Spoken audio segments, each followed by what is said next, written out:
Welcome to the Business Spotlight series. My name is Kay Cote, and I am your podcast host here in Action Coach in Central Texas. Today, I have on the show with me Joel Kenty, owner of Green Knight Metal Roofing. Today, we're going to be talking about his business, his journey to business ownership, challenges, best practices, and share a sneak peek to what it's really like to own and operate a business. If this is your first time on our channel, be sure to like and subscribe to get notifications when we drop new conversations like this one.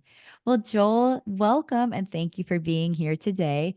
Please give us a brief overview of your background and tell us a bit about your business. Sure. Thanks for having me. I guess a little bit about my background is I have a very diverse background. I actually have a degree in hotel and restaurant management, and I was in the hotel industry for about 10 years.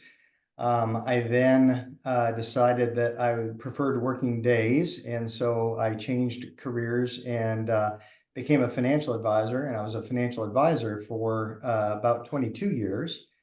I was nearing the end of that career in the sense that I was starting to feel a little bored, wanting to learn something new, wanting to do something different. So I sold that business and started looking for a business to buy with my cousin. And he and I said that we were business agnostic. We didn't really care what we were going to buy as long as we believed in the product and as long as we felt that it was a good investment opportunity. We found a metal roofing company that was for sale, looked interesting to us. We did a ton of research, decided to pull the trigger, and then bought the business in 2017. That is incredible. I really like to hear that you've had such a vast career, spanning from different types of industries to kind of bring you to where you are today. So, generally speaking, what does your current ownership structure look like? Do you have other outside investors, or what's that look like for you? No, Jim and I own it outright together. He is primarily responsible for operations, primarily the production side of things. And he handles a lot of the admin type management as well. Whereas I focus primarily on general business direction and strategy, and I run sales and marketing as well. Okay. And so, like, when you look at your role, your day to day, how many hours do you spend, say, working in the business, like the job of what you do, and how many hours would you say you spend on the strategy planning and things like that? Yeah, great question. I think that unfortunately, as soon as I hit the office in the morning, it's almost all working in the business. I spend my evenings or weekends, or I might block off a specific day to work on the business. But I do spend quite a bit of time working on the business. I do think it's very important to detach and focus on the things that are going to make the business stronger and healthier in the long run. Oh, 100%. Let's kind of like dive into who do you primarily serve? So if I were in your audience, how would I know I'd be a good fit for your company? If you have a roof, you're probably a good fit. So all kidding aside, the vast majority of our business is residential re-roofing. And we only do metal roofing. So the vast majority of our customers come to us that they've just decided that they're fed up with asphalt shingles, replacing them every time there's a hailstorm, et cetera, or they just don't like the look of them anymore. And so they decide they're ready to upgrade to a metal roof. That's our client base. And how would you say your competitors compare with you? Do you have other competitors out there? Well, I would say that I shouldn't say any, but almost every roofing company out there says they do metal roof, and some of them do, and do a decent job at it, but nobody does 100% metal roofing. Hmm. So that is our biggest competitive advantage, and the fact that we are specialists brings us a tremendous amount of business. Oh, definitely. Um, What is like something you wish people knew about your business currently that they maybe don't know? Yeah, it's a great question. I think that the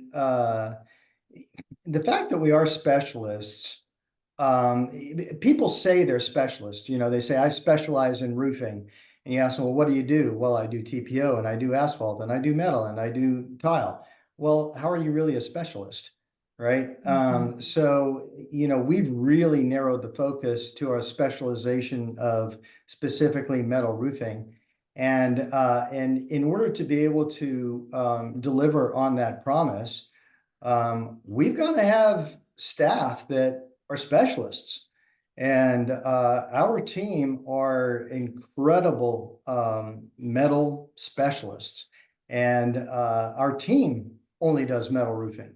So, I've got people on my team that have been doing metal roofing for 25, 30 years, and this is all they've done. Mhm.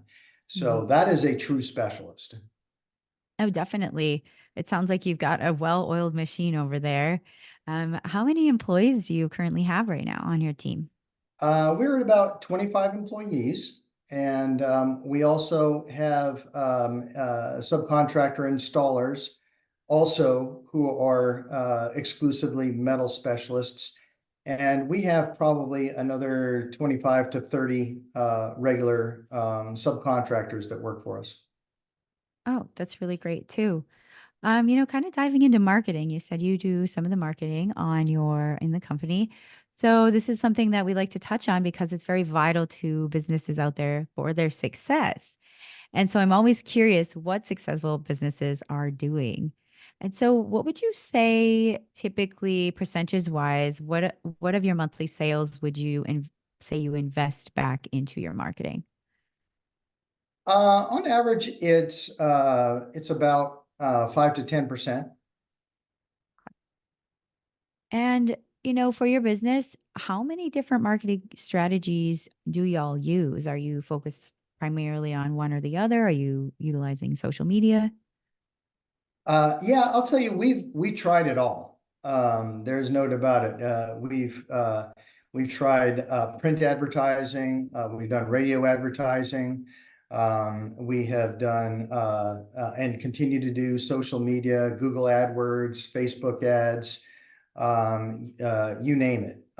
What we have found, though, and it does take a little bit longer for this to actually produce results, but we have a very dedicated focus on our SEO. So if you Google metal roofing in Austin, we always come up as the number one or the number two choice. And so our web presence is very good. So the vast majority of our new business comes to us from our website, or people referring their friends and family. So those are our two biggest sources.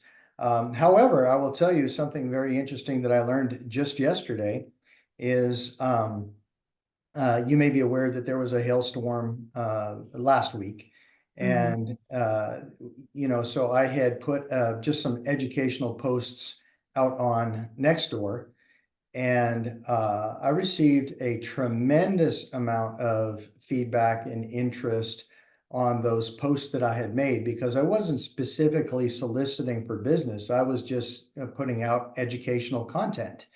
And we probably booked 10 or 12 appointments in the last couple of days just from people reading our content and reaching out to us. Wow, that's incredible to hear that. And just like how the timing kind of worked out with it and brought you that business. That's very Yeah. cool. When it comes to tracking your leads, like when you have these people you're working with, you have your clients, do you have a CRM that you're currently using? And if so, what are you using? Yeah, absolutely. I am a big believer in CRM and data. So we have everything from CRMs to project management software to just Excel spreadsheets that you wouldn't believe. Mhm. But the CRM that we use specifically is called Market Sharp. I think it's very good from a sales perspective. It's not very good from a production management perspective, which is why we've had to employ other tools. But all of our calendaring, all of our appointment tracking, all of our lead management is done through the CRM. Oh, very cool. That sounds like a good one. I'll have to check that one out. We've been focusing a lot on the business and a lot on marketing, which has been incredible. But I want to hear more about you. You touched a little bit on your story earlier, but I'd like to dive in. And what was your why? Why did you choose to go into business for yourself as opposed to choosing to work for somebody else? And what was that transition like for you? Yeah, that takes me back to my transition from being in the hotel industry and getting into a financial planning role. Um, in the hotel industry, you work a ton of hours. It may not be like that anymore, but 25 years ago, it was crazy. We would work easily 60 hours, 70 hours every single week. And I started thinking that, whether I work 30 hours or whether I work 60 or 70 hours, I'm making the same money. Mhm. And so while I enjoyed what I was doing, I started looking out a little bit more long term and thinking I'm really not going to benefit from the effort that I put in, other than the occasional raise or promotion that I might get. But it really didn't seem like the best use of my time, quite honestly. So I started looking for something, and I had a huge interest in finance anyway, so it's not like I just, grabbed the first thing, but I had been thinking for quite some time about getting into that industry, but I specifically got into the industry in a self-employed environment. Mhm. So I did not want to be working for anybody other than myself. And so I was still working 60 or 70 hours a week in the early years, but at least now I felt like I was getting the benefit from it. Oh, definitely. Well, that's an incredible story. Very motivating. As you kind of look back at your journey so far, what has been a memorable roadblock or hurdle, something that you were challenged with that you were forced to overcome? So that's a more recent history one. Of course, everybody had challenges during COVID. And we purchased the business 2017. So by the time COVID happened, we'd been in it for about 3 years. And the interesting thing is that everybody was at home during COVID, so they decided what a great opportunity to get all of their home improvements done. So they were doing their windows and doors and siding and floors and roofs. And so our new sales during COVID and for about 6 months after COVID were through the roof. Um, and so it was fun in the sense that we just kept, yeah, we sell, take on new contract, take on new contract, take on new contract. But then we couldn't get the metal. We had supply chain issues. Hmm. And so, we were selling contracts, but not able to actually produce on those contracts for anywhere from 4 to 6 to even 9 months to a year in some cases, depending on the Hmm. metal that they wanted for their roof. And then when the metal was coming in, it was coming in at 2 times to 3 times the cost of the metal when we sold the contract. So by the time we got to the end of our backlog, we were almost paying people to put on their roofs because the costs had gotten so high, but we had a contract for a specific fixed price. So it was quite an amazing environment in the sense that we were all working more hours than you can imagine to try and keep up with the amount of business that we had in front of us, yet breaking in even losing money on most of the contracts that we were doing. So it was an extremely trying time, physically, psychologically, mentally, any way that you can imagine, stress wise. Hmm. We got through it, and we're still getting through it. I mean, that was one of those things that is going to take a while to recover from.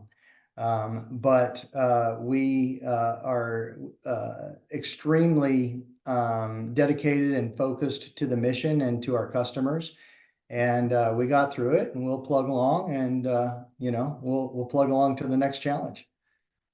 What an incredible story. That yeah, that was COVID years were such trying times and it's really cool to hear that you've overcome that, especially yeah, when it was so hard to get things like parts and up and like equipment and all those things and product in. So, yeah, that's a feat for sure. And kind of looking towards the future. Where do you want to see yourself in 3 to 5 years? That's one of those questions I probably ask myself on a weekly basis, and I'm not sure I have an answer. I do know that I get an extreme amount of joy and energy from seeing the company grow, from seeing our people grow, and from continuing to improve what we do. Not only the final product, but how we do it, the delivery methods, client satisfaction, those kind of things. So I don't have any near-term desire to stop. I think that the energy level that I get from just being involved in this is too high. So, who knows? Ask me again in 3 years, I might have a very different answer. But for now, the answer is continue to grow the company, continue to get better at what we do, and see what happens. That is a great outlook. And kind of like switching gears a little bit, I want to learn about your leadership style. So, how would you describe your leadership style in business and has that changed over the years? Oh, it's absolutely changed. Yeah, I used to be pretty wound up and tight and overly demanding. But no, I think that my leadership style is that I think I make it very clear as to what the expectations are. And I think I make it very clear that delivery on those expectations is expected. But I'm also understanding and appreciative of issues that may prevent my expectations being met. I used to get upset if something didn't get done by one of my employees. Now I take a step back and I think, okay, why did they not get it done? Is it Hmm. because I did not give them the tools? I did not give them the time. I did not give them the proper direction, or maybe the demand was greater than they are capable of. And so I spend a lot of time thinking now about why something didn't happen, or maybe it didn't happen the way I wanted, before I have the conversation with the client. I'm sorry, with the employee, so that I'm coming at it from a different perspective. I really like that. That's powerful. And it's like it just shows too like that growth you've seen within your company with your employees and with yourself. That's really admirable.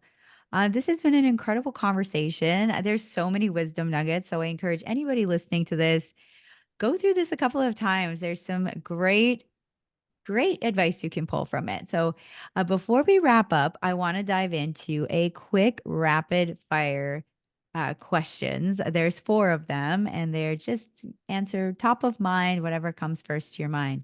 Are you ready for some rapid fire? Sure. All right. The question number one is: what is the key to success for you? Hard work. Number two, what is one piece of advice you have for other business owners? Don't ever give up, no matter how hard it gets.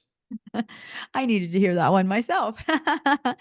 What is one book or piece of content, could be a podcast, anything that you've taken in most recently? Scaling Up, a book by Vern Harnish. That one sounds good too. Last question. If you had to choose only one area in your business you could immediately improve on tomorrow, what would it be?